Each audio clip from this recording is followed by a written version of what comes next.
अस्सलाम वालेकुम फ्रेंड्स, आज सुबह में मैं नाश्ते में ग्रीन चिकन सालना बनाती हूँ फ्रेंड्स। मसाले को चिकन को अच्छी तरह भूनने के बाद उसमें जितना पानी होना है उतना पानी डाल सकते हैं फ्रेंड्स चिकन सालन में।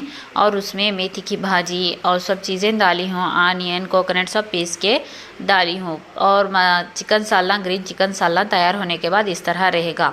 और थोड़ा सा हम गाढ़ा नहीं बनाए हुए हैं फ्रेंड्स। और उसके बाद उसके साथ पल्ली आलू पल्ली बनाए हुए हैं और रोटी को भी बनाए हुए हैं नाश्ते में।